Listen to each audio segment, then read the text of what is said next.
এই ভিডিও থেকে বাচ্চারা দূরে থাকুন। আমি এসে গেছি সোনা, আমি এসে গেছি। ভাই পুজো তো চলেই আসলো, আর এক সপ্তাহ মতো বাকি, বুঝলি তো? প্যান্ডেলের বাসও পড়ে গেছে, তাই তো দেখছি। কাজ কাম তো কেউ কিছু করেছে, পয়সা তো জমাস নাই, এবার পুজো কি করে চালাবি?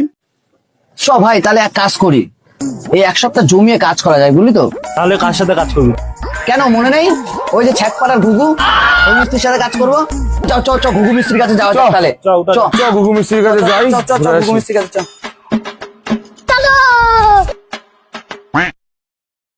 না ঘুঘুরা বলো তো, আমাদের একটু কাজটা বুঝিয়ে দাও তো, কি কাজ করবো আমরা বলো তো? তুই মশলা আমাকে টুইট দে, আর তুই আমার সাথে আয়। না, আমি ওসব কাজ বাজ করতে পারবো না, আমার কাজ করলে গা তো ব্যথা করে।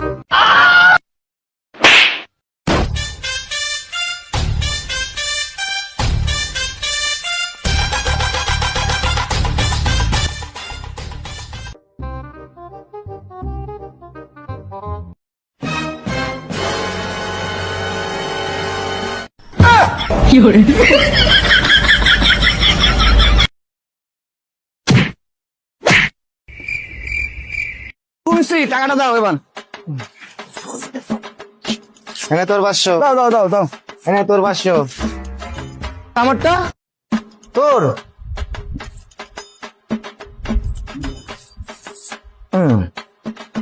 এই নেই তোর টাকা।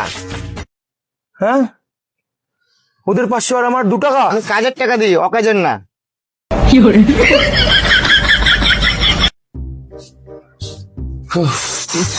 বাবা, বস এদিকে, বস এদিকে, ঘুরে বস। পুজো তো চলেই আসলো, দেখলে আসো পঞ্চমী। চ। ঠিকই বলেছিস, কিন্তু দেখ পুজোর সময় কিন্তু পুজোর মধ্যে মদ পাওয়া যায় না। চ একবারে তাহলে 3 পেটি মদ তুলে নিলাম। তাহলে দে সবাই মিলে কিছু মিলাই নাকি? তাহলে আমি তোর ফোন পেতে টাকা পাঠিয়ে দিচ্ছি। কিরে তুই কিছু দিবি না? ভাই আমি আগে বলেছি আমি টাকা দিতে পারবো না।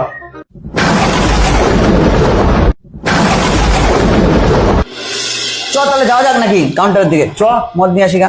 চ চ।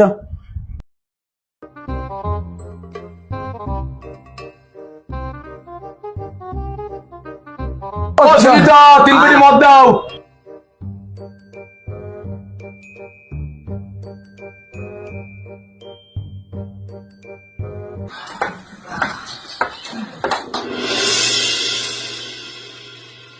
এ ভাই বুঝলি আমাকে এই মদটাকে ভাই যেতে হবে। কোথায় যাবি তুই? ভাই আমাকে আমার মায়ের সাথে ভাই দেখা করতে হবে, আজকে যদি না যায় না ভাই পুরো বেকআপ হয়ে যাবে, পুরো বেকআপ হয়ে যাবে।